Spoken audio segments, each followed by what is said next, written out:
Nós espalhamos o amor pelo ar.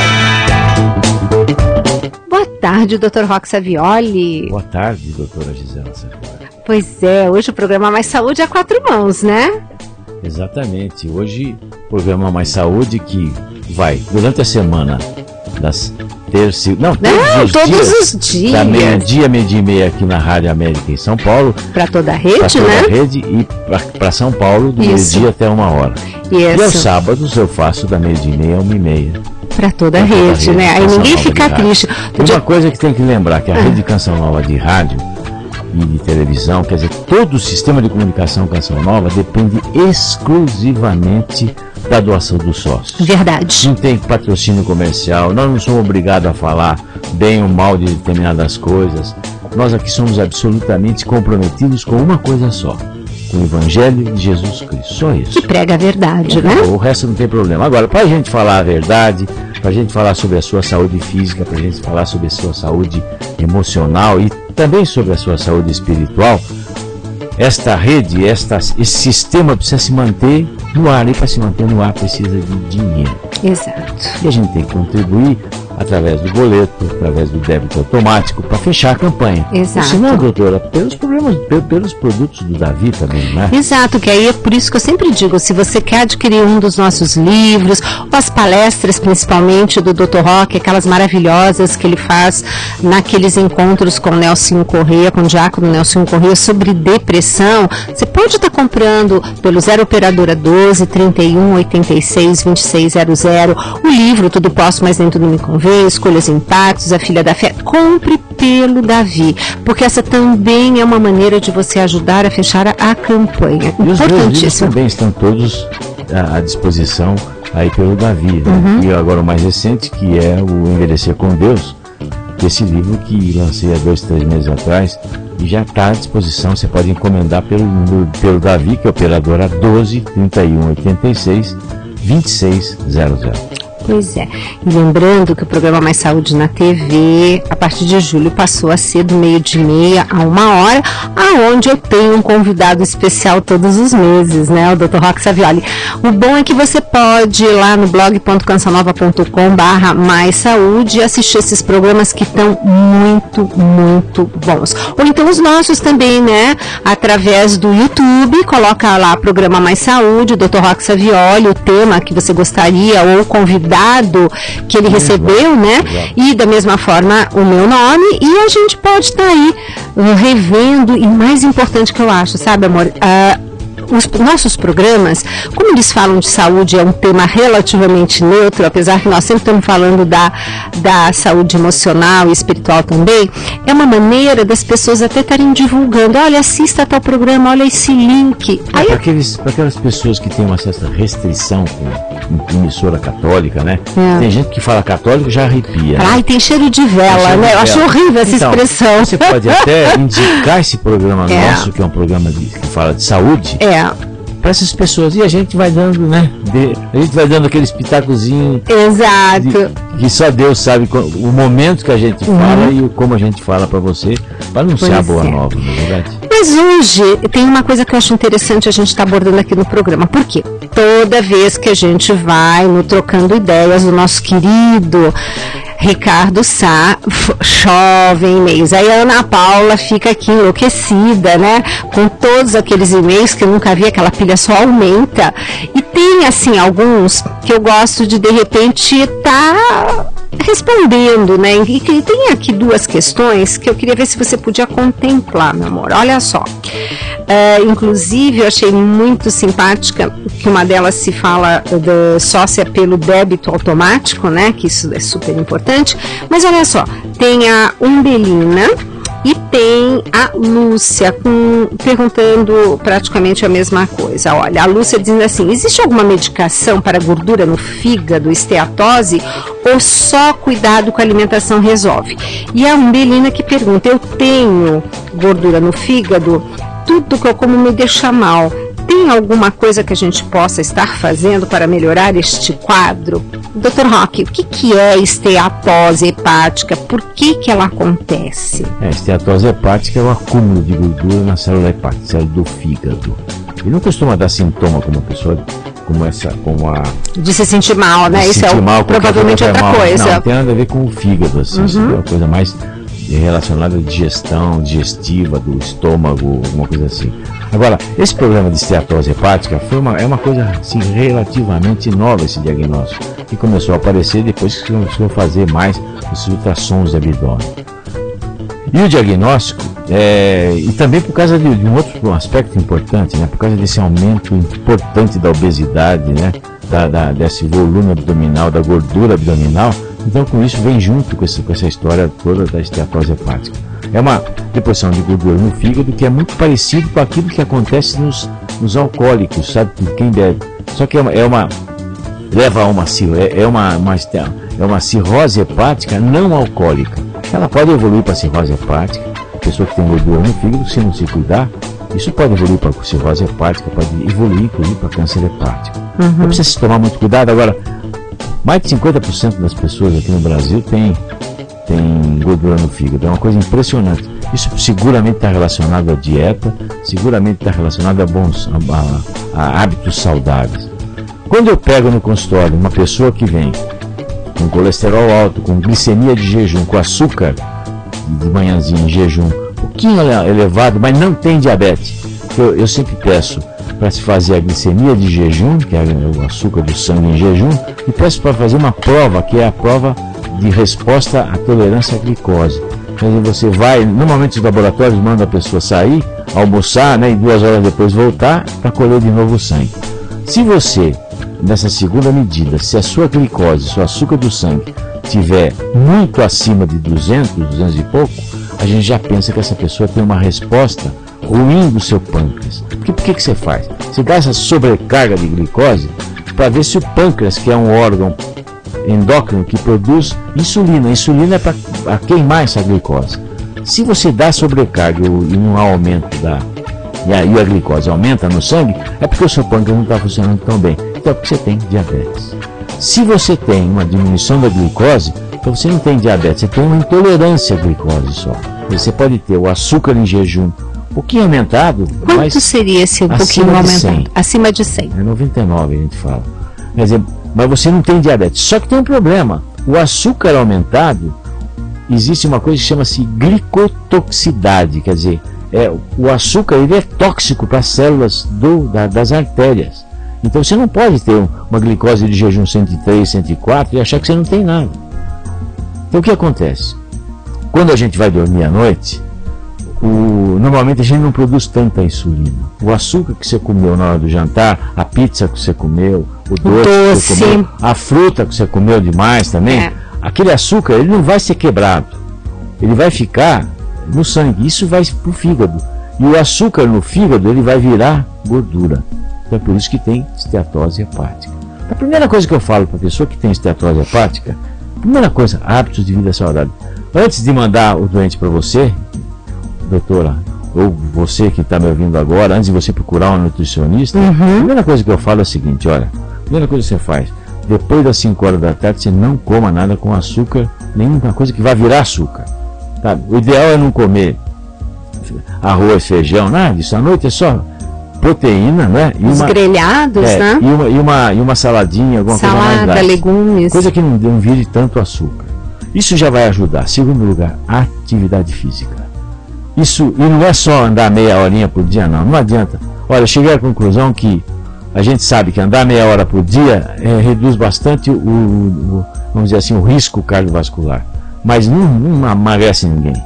Não emagrece ninguém. Olha, você viu um estudo que eu te contei outro dia, que foi apresentado numa reunião lá na pós-graduação do hospital. Mulheres que fazem atividade física, se você analisadas em 10 anos, se verificou que praticando atividade física elas aumentam 2,3 quilos por ano. Quer dizer, em 10 anos ela aumentou 23 quilos fazendo atividade física. É por isso que ela diz, mas eu faço as coisas, eu ando. Imagina se não fizesse. Só que ela come, né? Vai no McDonald's, enche o barrigão no McDonald's, vai na pizza, come pizza, né? Fala, não é nada, a pizza, não, mas não tem nada de açúcar, não tem nada de queijo em cima. Mas vira açúcar. Tem que ser lógico. E agora, é claro, existem medicamentos para isso. Quando a gente vê que a esteatose hepática é muito importante, existem substâncias que fazem a bile ficar mais fina e conseguir ser expelida. Isso ajuda, funciona mesmo, mas olha, não tem milagre, tá? Não tem milagre nenhum. A melhor coisa que tem, olha, é você perder peso, perder barriga, fazer exercício físico, ter uma dieta saudável, sabe? E olha, tem que malhar e malhar muito. É porque cada década o nosso corpo vai baixando o metabolismo, então a cada 10 anos a gente tem que adotar um hábito a mais saudável, né? E fazer um pouco a mais todos os anos ou comer também menos, né? E aí ninguém gosta de comer menos. É o contrário, né? O cara, depois de uma certa idade, ele se acha no direito de comer mais, né? E depois é aquela história, passa a vida inteira trabalhando e se esforçando, aí depois de uma certa idade que ele está melhorzinho, está mais economicamente melhor, ele se acha no direito de comer mais, ir na churrascaria e não sei o que lá, né? Pois é. E você sabe que tem uma pergunta aqui que acho que vai complementar toda essa sua colocação. É da Fernanda Paro, de Americana, aqui de São Paulo. Ela diz, olha, eu tenho 29 anos e fui diagnosticada com resistência à insulina. Gostaria de saber mais sobre esse assunto. Esse assunto é palpitante, né? Eu gosto muito, tenho estudado muito sobre resistência à insulina, porque eu acho que a resistência à insulina é o que acontece, é o grande causador do problema de hoje, né, do que está acontecendo. O que é a resistência à insulina? A insulina é um hormônio produzido pelo pâncreas que vai fazer a glicose entrar dentro da célula e daí obter a energia que a gente precisa. Ela vai entrar na célula, tem que ter portões para entrar nessa célula, tem uma porteirinha que abre para ela entrar.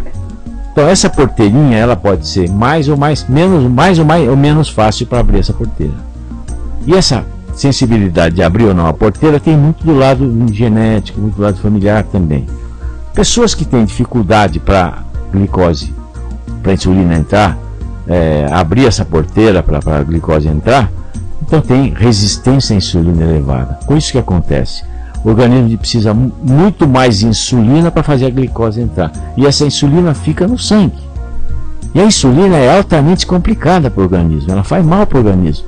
Ela vai fazer a gordura, o açúcar virar gordura. Ela vai se depositar em vários lugares. Vai aumentar a frequência cardíaca. Tem várias coisas ruins que a insulina faz. Então isso que se chama resistência à insulina. O que acontece?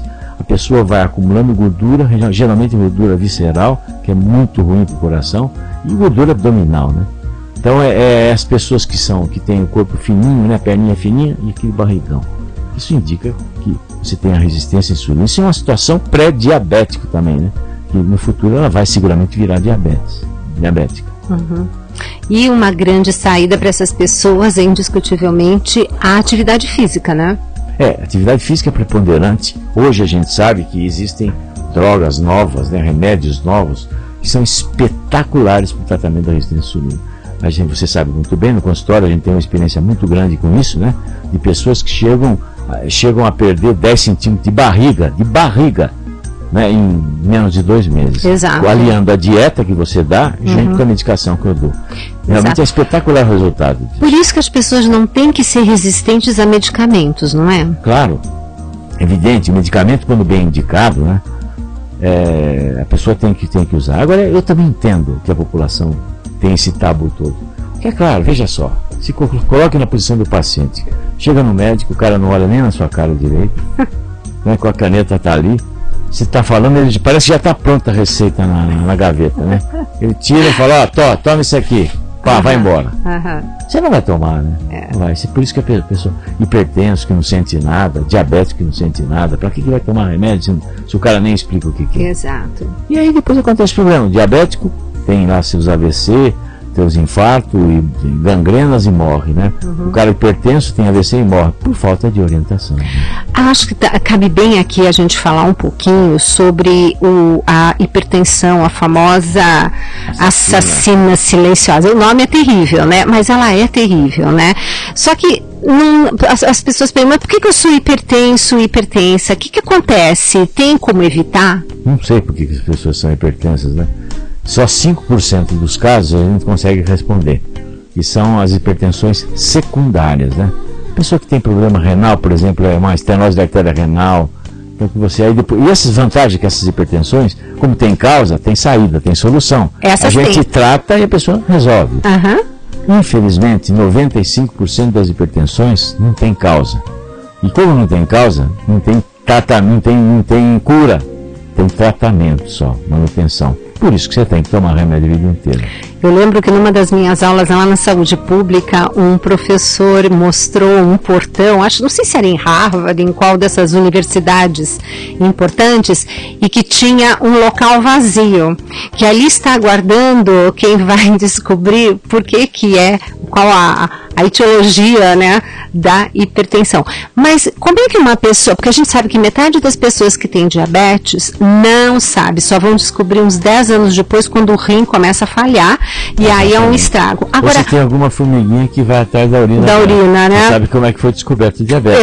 Mas conta para os nossos ouvintes. É exatamente isso. Então o sujeito observou que a pessoa urinava e aí um monte de formiguinha atrás da urina do sujeito. Aí foi descobrir que tinha açúcar na urina, né? Com certeza. É por isso que descobriu que devia ter alguma coisa errada no metabolismo da glicose. Mas, no caso, a gente sempre fala, né? Tem alguma campanha, vai lá ver sua glicemia, porque não é todo mundo que faz exame todo ano, para tentar descobrir, né? Essa metade da população que é diabética e não sabe. Mas, e o hipertenso? É a mesma coisa. É a mesma coisa? A pessoa não sabe que tem, descobre por acaso. E não dá sinal nenhum? Nenhum sinal. Quer dizer, não, veja bem, não é que não dá nenhum sinal. Na grande maioria dos casos, ela é sintomática, não dá sinal nenhum, não dá sintoma nenhum. Mas é claro, a pessoa, quando a pressão sobe, você pode ter dor de cabeça, pode ter tontura. Não é que não dá nenhum sinal, é que os sinais são comuns demais, né? Uma dorzinha de cabeça, uma tonturinha, passa batido, né? A pessoa não acha que é nada. Mas isso se começa a se tornar muito frequente, vem aquela forte dor de cabeça, tontura, tem sujeito que tem náusea, tem vômito, tem na crise hipertensiva, que a situação é pior. Mas o pior é isso. O pior é que você descobre que é hipertenso só quando você tem um sintoma mais grave. Por exemplo? Uma crise hipertensiva, que pode desencadear um AVC, que é um acidente vascular cerebral, que é um derrame, ou pode dar um infarto. Quer dizer, por isso que chama assassina silenciosa, né? O primeiro sintoma pode ser a morte. Tá. E uma maneira de evitar isso seria o controle, né? Controle periódico da pressão. Com cuidado. Agora, a gente fala isso aqui na rádio, eu fico preocupado, porque existem pessoas que exageram. Compra esses aparelhinhos de pressão aí nesse xing-ling da vida aí, né? Nessas coisas que não são corretas. Mesmo de farmácia, esses aparelhinhos de pulso, esses digitais, não são controlados, não é uma coisa corretíssima. Dá muito erro, né? Principalmente se a pessoa não troca a pilha sempre, né? Que é outro defeito grave, né? Então você precisa tomar cuidado de ficar medindo pressão toda hora. Tem gente que fica medindo pressão o dia inteiro. Tem uns pacientes psíquicos do Dr. Roque que chegam no consultório com uma listinha do dia, dos horários que mediu pressão, né? Porque é normal a pressão variar. O cara, a minha pressão hoje está 12/8. Aí você vai medir, está 13/8,5. Mas está mais alta. Não, mas é normal. Pressão é fluxo vezes resistência. É como no carro, vai. Você tem a pressão do motor. Se você está subindo uma ladeira, a pressão do motor tem que ser maior. Senão o motor não anda. Mesma coisa. Se você está andando depressa, correndo, a sua pressão tem que aumentar. Se você está nervoso, está agitado, está tenso, sua pressão tem que aumentar. Se você está dormindo, a pressão tem que estar mais baixa. Claro, é lógico que tem. Agora, se você está dormindo e sua pressão não está mais baixa, tem alguma coisa errada. Se você não está nervoso, sua pressão está alta, tem alguma coisa errada. Então é isso que a gente vai chegar. É o médico que decide. É o médico que dá o diagnóstico de hipertensão. Não é assim. Nós tivemos no Mais Saúde, fizemos uma pauta muito interessante que foi de um homem que era obeso mórbido e que depois ele se tornou atleta, mas ele estava contando que na época que ele era obeso mórbido, mesmo com medicação, a pressão dele era alta. Isso é comum. Tem as hipertensões refratárias, que a gente chama, e hipertensões de difícil controle. É difícil, porque você dá... Cada medicamento tem uma ação diferente, né? Não, eu fiquei encantada quando conheci mais a fundo a hipertensão com o Dr. Roque, porque as medicações hoje agem em determinados locais do rim. Do organismo. Mas é de uma sofisticação, né? E daí você vai associando para aquela que mexe.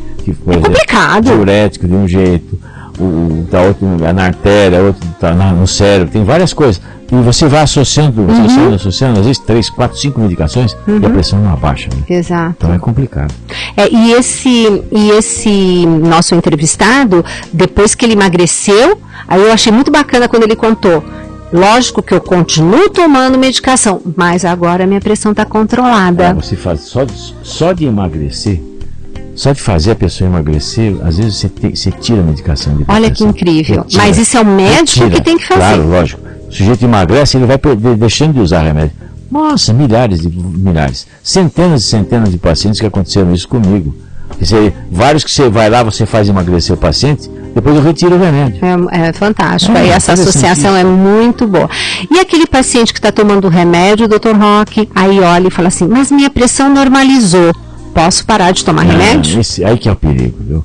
Ah, doutor, eu só vou tomar quando minha pressão subir. Eu falo, é lamentável. Aí quando você tiver com a pressão alta, você tiver um AVC, você não vai conseguir tomar o remédio. Você não vai conseguir pegar o copo, porque já teve um AVC, está paralisado ali. É muito sério. É muito sério. Por isso que a gente gosta de estar alertando e falando cada vez mais, né? Às vezes eu fico preocupado em ser tão direto e duro no assunto. Eu fico com medo até de aterrorizar as pessoas. Mas eu sou obrigado a falar a verdade. Né? A gente tem um compromisso com a verdade. Não adianta ficar enganando a pessoa.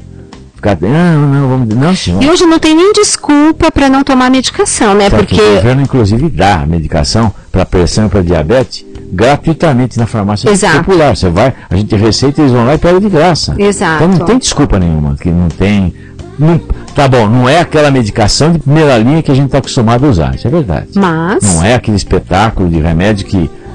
Mas para algumas pessoas até. Mas antigamente funcionava. São os remédios antigos. Mas funciona exatamente igual.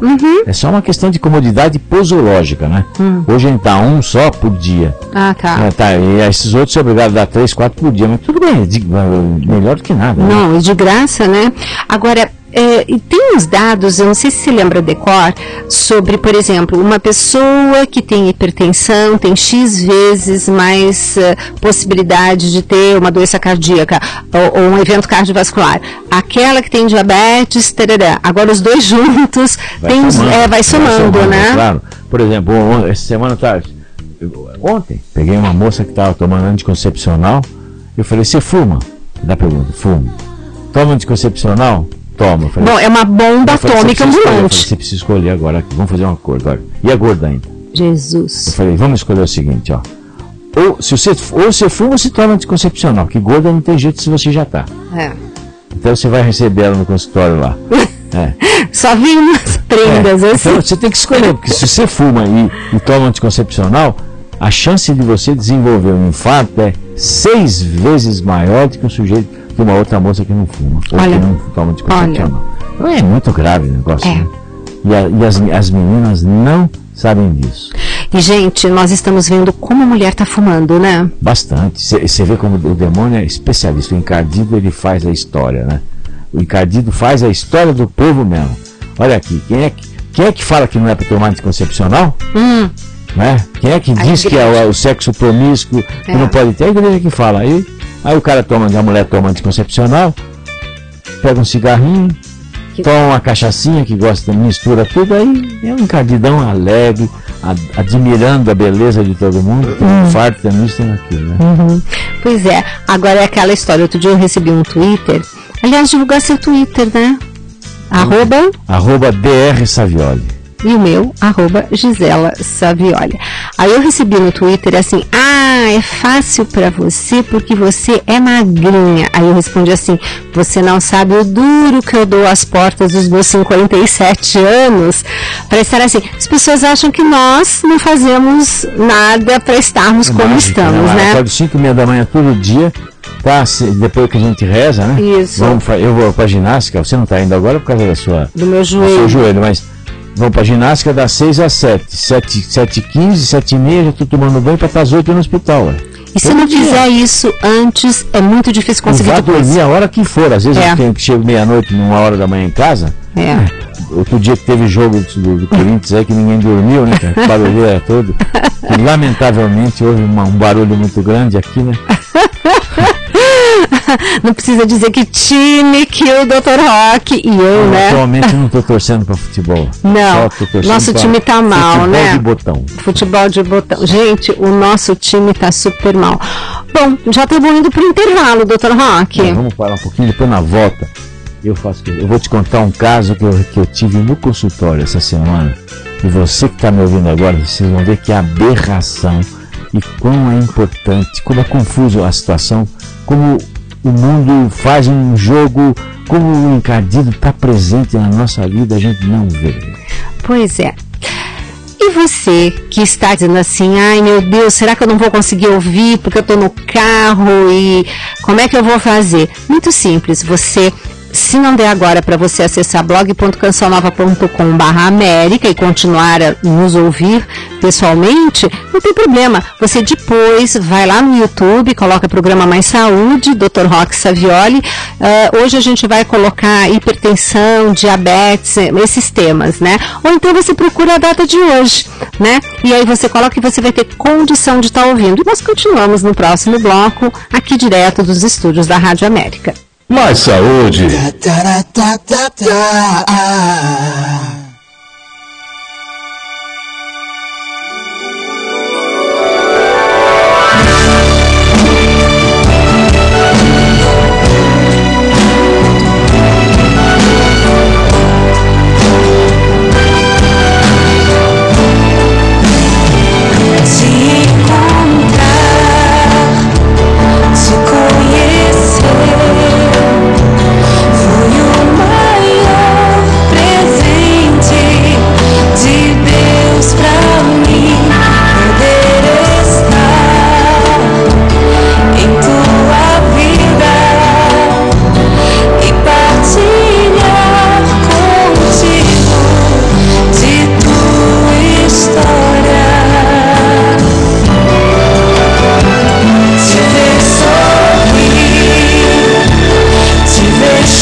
Estamos apresentando Mais Saúde. Rádio América, AM 1410, São Paulo, capital. Um novo tempo está no ar. Em 2012, a Rádio América está com você, ampliando seu sinal em São Paulo, interligando a maior cidade do Brasil e região metropolitana numa programação dinâmica que fala de Deus nas 24 horas do seu dia. Nós somos a bem-aventurada geração e isso é um grande sinal. É o tempo oportuno, agora é o tempo favorável, agora é o dia da salvação. Rádio América, um novo tempo está no ar em São Paulo. Deus tem cuidado dos nossos interesses, muito mais do que nós mesmos, sabendo o que convém a cada um. Santa Teresa d'Ávila. Venha Vem aí a próxima vigília Clamando por Milagres, dia 14 de julho às 10 da noite, com o tema Jovem, eu te ordeno, levanta-te. Uma noite de oração confiando na manifestação de Deus em nossas vidas. Presenças: Padre Adriano Zandoná, Alexandre Oliveira e Comunidade Canção Nova de São Paulo. Vigília Clamando por Milagres na Basílica Nossa Senhora da Penha, Rua Santo Afonso 199. Acesso fácil pelo metrô Penha. Colabore com 1 quilo de alimento não perecível. Dia 14 de julho às 10 da noite, com transmissão ao vivo pela TV Canção Nova e Rádio América. Informações: 3382-9800. Participe, venha rezar conosco e deixe Deus te levantar. Eu vim te levantar. Para cada coisa, há um momento debaixo dos céus. Tempo para plantar e tempo para arrancar o que foi plantado. Eclesiastes 3, versículos 1 e 2. Desafio Sinal Digital. Para vencê-lo, precisamos alcançar 50 mil sócios pelo débito automático. Ligue 12 31 86 2600. 12 31 86 2600. Faça parte, receba de presente o CD Como é Linda a Nossa Família. É linda nossa família. É linda nossa família. Desafio Sinal Digital. Participe! Pela digitalização da TV Canção Nova e pela evangelização. Programe-se. Sim, venha. O Santo Terço. Esta é a Rede Canção Nova de Rádio. 24 horas de evangelização no Brasil e no mundo. Canção Nova. Santuário do Pai das Misericórdias. Aqui veremos a glória de Deus acontecer. É um projeto que expressa a religiosidade e devoção de um povo generoso e fiel. A sua principal característica é acolher bem ao peregrino que visita a Chácara Santa Cruz, proporcionando a ele a oportunidade de fazer uma experiência com Deus. Obrigada por sua generosidade. Santuário do Pai das Misericórdias. Uma atitude de fé. Rádio América. Estamos apresentando Mais Saúde. Dr. Roque parou o bloco anterior falando que quer contar uma história. O que você está reservando aqui pra gente? Não, e para os nossos ouvintes do Mais Saúde? Me aterrorizou. Porque vendo como existem pessoas boas no mundo, né? Mas também tem gente ruim pra caramba, não? Nossa Senhora. Nossa Senhora. Afasta de mim essa raça de encardido da minha frente, viu? Deus me livre, viu? Tá louco, eu peço sempre pro Padre Léo. Padre Léo, você que tá aí em cima, do ladinho do Padre Pio, né? Do ladinho de Nossa Senhora. Pô, fala pro encardido sumir da minha frente aqui. Gente, eu não resisto pedir pro Dr. Roque contar uma coisa pra vocês. Você conversa de vez em quando com o Padre Léo, né? Converso, claro, lógico. Outro dia o Dr. Roque foi falar isso, a pessoa ficou olhando assim. Eu ligo pra ele no telefone. Eu ligo ele, é claro que ele não fala comigo, né? Mas você fala com ele? Só em sonho. Mas eu falo com ele, eu ligo pra ele, converso, peço as coisas pra ele. Ele é meu intercessor, meu Deus, por que eu não vou pedir? Gente, o Dr. Roque pega o celular e fala sozinho com o Padre Léo, só ele e o Padre Léo. Pra ele pedir pro Padre Pio, interceder, o Padre Pio pedir pra Nossa Senhora pedir pra Jesus. Tem que ter uma hierarquia. Hierarquia, claro. E o Padre Léo, como é santo novo, faz. Tá fazendo serviço. Está fazendo serviço lá. Mas veja só, mas conta pra gente. Vendi um casal que veio do interior de São Paulo e trouxe uma menina, a filha deles com 19, 20 anos de idade, uma crise de pânico, uma coisa terrível, achando que estava com problema do coração, como sempre acontece, né? Dor no peito, falta de ar. Bom, eu examinei, vi que não era nada cardiológico, evidente. E aí fui chegando no fundo das coisas, conversando. Bom, Hermes, doutor, sabe o que acontece? Aí o pai entrou na história com isso. Acontece o seguinte. Essa minha filha foi uma filha querida que nós queríamos que ela nascesse e demorou para nascer. A minha mulher demorou para engravidar, não engravidava, fiz um monte de exame, isso, aquilo, ela conseguiu, de repente nasceu a menina. E ela sozinha não podia ter mais filhos. Quer dizer que foi filha única, filha né? única, não podia ter mais filhos. Aí ela falava, mamãe, eu quero ter um irmãozinho. Papai, eu quero ter um irmãozinho. Não dava, não conseguia engravidar de novo. Aí resolveram adotar uma criança. Quer dizer, uma atitude super nobre, sim, né? Nobre, absolutamente nobre. E quiseram fazer a coisa do ponto de vista legal, certinho. Então foram até o juizado de menor numa cidade do interior e se inscreveram e tudo mais, todo aquele processo legal. Aí encontraram um casal duas crianças de 10, 7, 8 anos, uma coisa assim. Menino e menina? Não, dois meninos. Ah, 2 meninos. 2 loirinhos. Ah, sim, 2 gêmeos. Não sei se eram gêmeos, é 2 irmãos, vai. Ah, 2 irmãos. E 2 loirinhos, não sei o que lá, tudo certo. Aquele casal certinho, né? Bom, se engraçaram com as crianças e vice-versa. Quantos anos eles tinham na época da adoção? Eu acho que 5 ou 6, 7 anos. Já grandes também, né? Outra generosidade, Não. porque tem pessoas que só querem adotar bebês. Bom, levaram as crianças para casa, adotaram, o juiz liberou tudo. De repente eles começaram a dar todo aquele amor, chamando de papai, mamãe, aquelas, tudo legal, tudo bonitinho, certinho. Mas de repente começaram a notar uma atitude estranha da filha. A filha começou a não querer mais na escola, a filha deles, que era bem mais velha, não queria ir na escola, começou a não querer sair de casa, começou a ficar com medo de muita coisa, começou a entrar numa crise muito grande. E um dia perceberam que tinha alguma coisa estranha, chamaram essa menina do lado e abriram, e ela contou a história. Acontece que os meninos, na frente, eram 2 santinhos, 2 bonitinhos, tá, mas por trás eles faziam coisas horríveis com a menina. Tentavam, olha, bebês, 2 pequenininhos faziam sexo oral um com o outro. Que horror! Na frente da menina. Olha que coisa louca. Demoníaca. Tentavam fazer a agressão sexual na menina. A menina ficou louca, doida.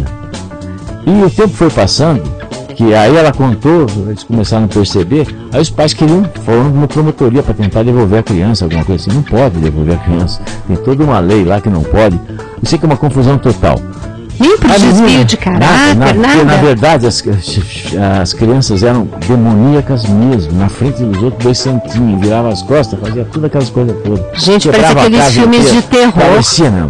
Quebrava a casa inteira do cara, falava assim, olha, você viu o nome do papai? Ela, o nome do papai ali na placa, né? Falou, quando eu crescer, eu vou matar você, porque eu quero ficar com tudo isso aqui. Falava um pouco homem assim. Gente. Bom, evidentemente que essa menina entrou numa crise terrível, né? Depois conseguiu resolver, houve todo um acerto do ponto de vista jurídico, só que eles tiveram que mudar da cidade que eles moravam. Gente, que absurdo. Porque essas crianças ficaram na cidade, num abrigo lá.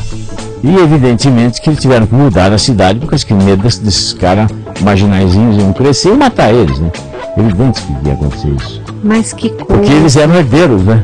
Os 2 eram herdeiros do cara. Ah, tá. E agora não são mais, não né? Não sei ainda como é que tá o processo lá todo, não entrei em detalhes. Gente, que coisa absurda. Mas olha que coisa né? absurda, a menina tinha crise de pânico. E tudo isso pela boa intenção de querer adotar. Você vê, agora ela está melhor, ela conseguiu superar. Quantos anos essas crianças viveram com eles? Ah, coisa de 5, 6 anos. Quer dizer, caramba, quer dizer, adotaram com 5, 6 anos e eles já eram praticamente adolescentes, né? Exato, agora já eram moleques, né? Já estão andando na rua, 10, 12 anos. Deve ter seus 15, 16 anos por aí. Gente, mas que coisa, não? Como é que pode? Não, é uma loucura, é uma coisa muito triste. E você veja só, essas campanhas de adoção que tem, você não tem é por isso que ele falou para mim, seu doutor, se eu pegasse e fizesse uma adoção como todo mundo faz aí por fora, né, nesses esquemas aí por fora, dava tudo certinho. Eu quis fazer direito, velho. Que coisa. Nossa, gente, ele não é falou, fácil. Bom, mas eu não me arrependo de nada, eu fiz realmente o que Deus queria que eu fizesse. Agora a menina tá, nossa, que confusão terrível. Consegui, graças a Deus, consegui tirar ela do problema. Eu pedi uma ajuda de psicólogo junto para precisa, né? Mediquei. A parte cardiológica, ela ainda achava que tinha problema do coração, então ela só queria falar comigo toda hora que ela passava mal. Mas graças a Deus eu consegui arrumar. Mas por que ela queria falar com você quando ela passava mal? Quer dizer, não era realmente um problema de coração. Mas ela passava mal do coração. E aquele negócio assim. O que uma paciente me falou um dia. Falou, olha, doutor, eu sei que eu não tenho nada no coração. Agora, eu não vou ligar para o psiquiatra, porque não adianta. Eu vou dizer para o psiquiatra, olha, eu estou passando mal, acho que eu vou ter um infarto. Ele não entende disso. Eu tenho que ligar para o cardiologista. Quando o cardiologista disser para mim que eu não tenho nada, eu fico tranquilo. E o que pode desencadear essa sensação de que vou ter um ataque do coração? É a crise de pânico, né? A crise de pânico é terrível. A pessoa começa com o coração palpitando muito rapidamente, batendo rápido, e daí vem falta de ar, começa a respirar mais rápido, aí depois começa a suar frio, as mãos começam a ficar geladas, a pessoa começa a ter tontura, a pessoa começa a se sentir que sai do corpo, Nossa. É uma despersonalização que chama. E a pessoa também acha que ela vive um filme, parece que ela está fora vendo um filme. É uma desrealização. Então isso acontece muito no pânico, né? Nas crises de pânico. E a sensação de morte que tem, iminente. E como evitar? Tem como evitar? Olha, pânico vem quando decorrente de estresse muito grande. Sabe que nesse caso dessa menina, estresse traumático grande, ou vem estresse pós-traumático, ou sobrecarga de trabalho excessiva, né? As pessoas que são exageradas em trabalhar, fazer 1000 coisas ao mesmo tempo, uma hora ela entra em crise de pânico. É como se o cérebro apertasse um botão dizendo, para um pouquinho porque eu preciso descansar. É exatamente isso. Bioquimicamente até o que acontece é isso. Aí no caso essa pessoa com estresse, será que é porque ela está respirando com aquela respiração curta e provocando, desencadeando alguma coisa? Não, a respiração curta já vem na crise, né? Porque quando começa a palpitação, respirar, hiperventilar, que aí vai dar aumento da pressão parcial de óxido de CO2, então começa a ter tontura e tudo mais. Mas eu digo, no dia a dia o estresse, a sobrecarga demais. E isso muito está relacionado a metas. Pessoas que traçam metas excessivas na sua vida. Sabe? Por exemplo, pessoa que um dia que eu crescer eu vou ter alguma coisa, eu vou ter. Essa mentalidade do norte-americano, da American Way of Life, né? Quer dizer, um dia eu vou ter tal coisa. Sabe? Eu sou um ganhador, não sou um perdedor. Só que às vezes as metas são exageradas. Cara, mesmo na igreja tem isso. Dentro da igreja, meta de santidade. Não, e de monte tem isso. Porque eu vou ser bispo, porque eu vou ser não sei o que lá, eu vou ser mais santo e papapá. Também isso é coisa de demônio, do mesmo jeito. Mesmo jeito. Verdade. Mesmo jeito. Porque você quer uma meta exagerada, meta acima do que você pode chegar. As pessoas têm que aprender a ser médias, medianas. Não é medíocre, não, é medianas. Você tem uma média da vida, sabendo até onde você pode ir. Um dia eu vou querer comprar uma Mercedes, eu vou querer comprar uma Ferrari. Eu não compro a Ferrari e eu entro em depressão. Não, pior é quando ele consegue comprar a Ferrari e aí entra em depressão porque conseguiu. E viu que todas as metas que ele achava que ia conseguir, daí não preencheu. Não preencheu, aí entra em metanoia. Quer dizer, aquele vazio interior que dá, né? Agora o pânico é isso, vem decorrente de quadros de estresse mesmo. Pessoas, quando termina, por exemplo, no meio dessas campanhas que o sujeito tem de marketing, que tem que atingir meta econômico no banco, tem que atingir meta, essas coisas todas, aí o cara entra em pânico. Exato. E aí a coisa complica, né? E aí vem o coração dando sinal de vida quando não é bem ele que está sofrendo. É o coração físico que bate depressa, mas é o emocional que está sofrendo. E a gente que recebe, é o cardiologista que recebe esse paciente. Exato. E você tem que saber reconhecer a pessoa que tem pânico e você tem que tratar desse cara. Não adianta você mandar ele para o psiquiatra. Não vai. Dr. Roque escreveu um livro bárbaro nesse tema, Não Entre em Pânico, que você pode estar adquirindo no departamento da Avi, 0 operadora 12 31 86 26 00, assim como todos os livros. Quais foram os livros, Dr. Roque? O primeiro livro, que agora já atingiu 10 anos, depois de 10 anos, nós vamos lançar uma edição comemorativa dos 10 anos. Vai ser repaginado, né, um pouco a página, a foto diferente da frente, que a gente já está 10 anos mais velho, né, bem diferente. Tem que fazer um lift. Tem que dar um lift no livro. No livro. E contando alguns casos, um caso a mais, contando a nossa experiência em Lourdes que nós tivemos esse ano. Foi muito bonita. Bacana. Esse livro já tem mais de 100 mil exemplares dele. Mais de 150 mil exemplares vendidos.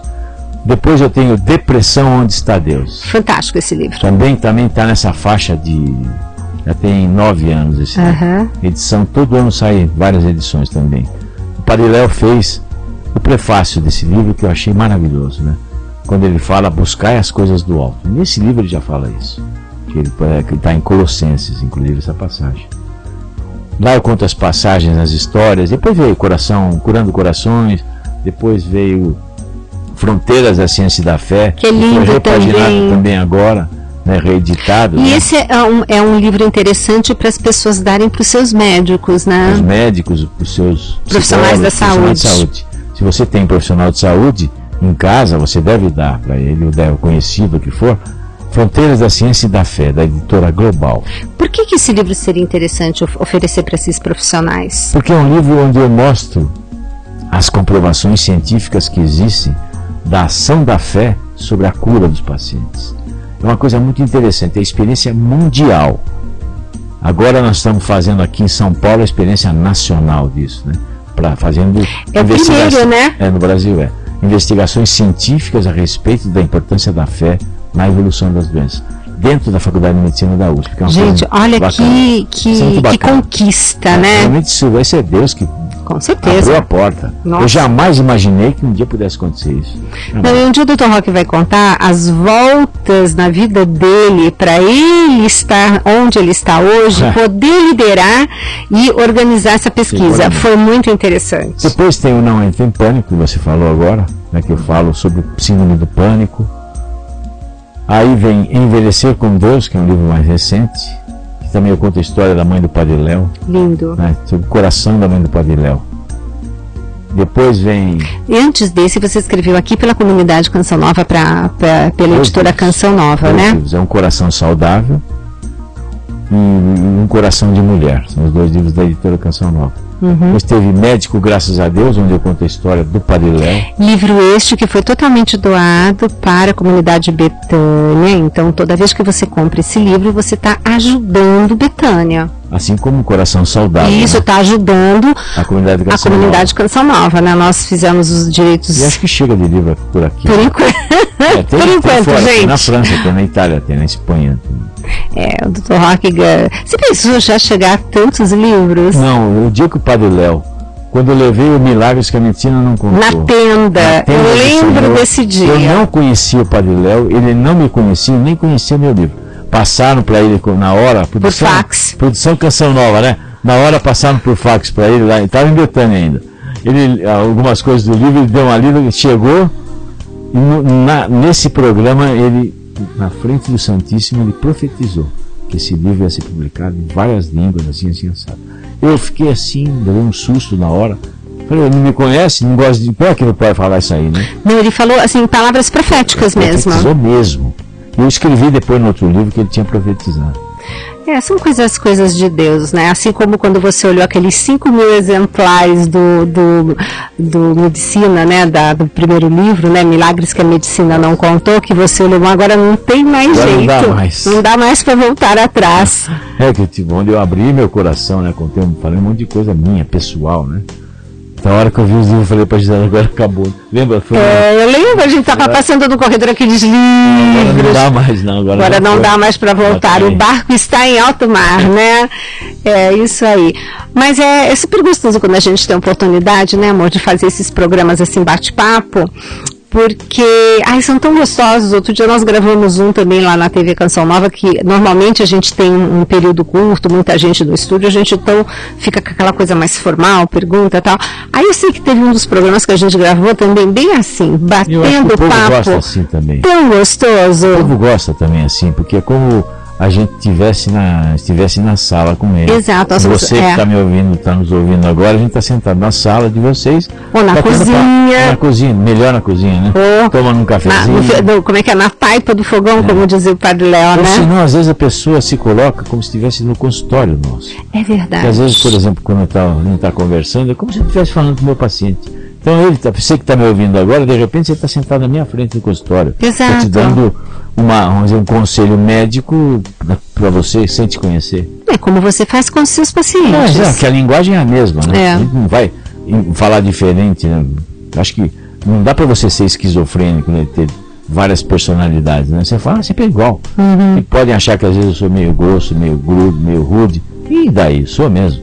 Tem que falar, se é para falar duro, a gente tem que falar. Não, ele fala com autoridade, assim como Jesus também falava com autoridade. Não, mas é exagero comparar essas comparações. Não, eu estou dizendo, a autoridade é importante, porque quando você fala, você está falando com autoridade, você não está sendo, você acha que está sendo mais duro, mas a gente escuta de uma maneira pessoas, às vezes, diferente. Até assusta um pouquinho, né? Você chega e fala, é assim, senão, claro, mas também você não vai, você vai morrer, que acontece, não é assim. Não é desse jeito também, não é como as pessoas às vezes fazem. Olha, a chance de sobrevivência sua é de 1%, se você comer isso aqui você vai morrer. Não é assim que a gente fala. Com amor, carinho, mas com autoridade. Direto no assunto, sem Eu rodeio, gosto né? dessa palavra, autoridade. Bom, como é que nós estamos de tempo aqui? Porque eu fico assim monitorando, né? Monitorando os seus. Mas a gente ainda tem tempo para conversar mais um pouco, Dr. Roque. Vamos falar do diabetes, porque essa semana Eu agora, acho. 27 de junho, agora foi o Dia Nacional do Diabetes.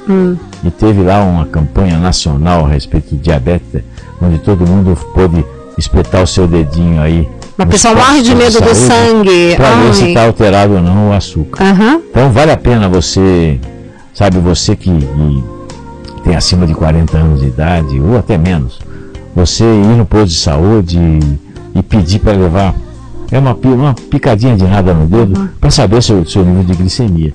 Porque diabetes, você acabou de falar, né? 50% da população não sabe que tem. Então não custa. E agora, o ano do diabetes, né? Então, o mês do diabetes, é importante você saber isso. Diabetes é uma doença gravíssima. Ela é extremamente descontrolada. As pessoas vivem a vida inteira com diabetes, mas quando o diabetes é descontrolado, o diabetes não tratado, a chance de morte é muito grande. Mulher diabética, a chance de desenvolver doença cardiovascular é 6 vezes maior. Nossa. Terrível. Olha, mulher diabética, o padrão arterial da mulher diabética, O sabe? que é padrão arterial? É como a artéria se manifesta, se comporta. A artéria tem que se dilatar, tem que fechar, abrir e fechar. Mas esse padrão de comportamento da arterial da mulher diabética é padrão de pessoa de muita idade. É como se envelhecesse. Como se é um envelhecimento arterial precoce. Tá. Então, se você tem 50 anos, 45 anos e tem diabetes, é como se sua circulação tivesse 70 anos, 80 anos. E é por isso, então, que a pessoa diabética acaba tendo também hipertensão? Exato, hipertensão. É por isso porque ela leva a insuficiência renal, a hipertensão renal. É por isso que a pessoa diabética tem AVC, porque as artérias ficam comprometidas. Problema de vista. Vista. Tem tudo. As tias, né? Não, é terrível, realmente é terrível. Ridopatia, né? Essas tias todas que são do mal. E realmente. Não tem tia nenhuma do bem nesse negócio. Não tem. Vasculopatia. Todas as tias aí. Essa tia que você está falando não tem do bem nenhum. Não tem. São todas tia do bem é a minha tia, né? Exatamente. E lembrando, né, que o controle do peso é uma coisa importantíssima, gente. E não adianta, é orar e vigiar. Você viu o Dr. Roque no começo, no primeiro bloco, que eu não sei se você estava acompanhando, onde ele diz que mulheres, mesmo fazendo atividade física, mas mantendo seu padrão de alimentação, acabam engordando 2,3 kg por Sabe o que eu estou achando interessante? Depois eu vou te mostrar a palestra que eu fiz há mais de quase 10 anos sobre porque tem até aquele pontinho de interrogação, né? Por que engorda? E eu mostro assim na caneta como a pessoa não observando que a partir dos 30 anos cai o metabolismo dela em 2%, o que significa esse 2% a mais? E eu brinquei que eu coloquei assim uma pessoa ingerindo 2.500 calorias e fazendo com que esses 2% a mais significasse uma maçãzinha da Mônica, aquela pequenininha, ou meia barrinha de cereais a mais todos os dias. E dão exatamente esses 2,3 kg. O pessoal faz atividade física, né? E fazendo atividade física, né? Estudo, né? Exato. Olha como a coisa é complicadíssima. Então não adianta, tem que orar e vigiar. Então, primeira coisa, evitar ganhar peso. E assim, ganhou aqueles 2 quilos, volta, porque, sabe que outro dia eu recebi um paciente e ele estava muito gordo. Porque a gente sempre se pergunta, mas como é que a pessoa deixa chegar nisso, né? E eu falei assim, escuta, por que você voltou a engordar? Porque ele disse que tinha conseguido emagrecer 40 quilos, depois voltou a engordar. Eu falei, mas depois desse emagrecimento, como é que foi? Como é que você se deixou? Ele falou assim, porque a gente sempre fica na ideia que, um só eu posso. Então é aquele, um só, uma pizza só, hoje esse bombom a mais, ainda se fosse melancia, né? Bom, uma caixa de bombom só. Exato. Amor, vamos deixar os nossos contatos aqui, então vamos Facebook, Twitter, blog. Nós estamos bem cibernéticos ultimamente. Estamos. Então, tá, o meu Twitter é @drsavioli, @drsavioli, isso é o meu Twitter. O Facebook é Roque Savioli junto, né? O meu deve ser igual, né? O blog tem o blog do Dr. Roque, né? Que é daqui.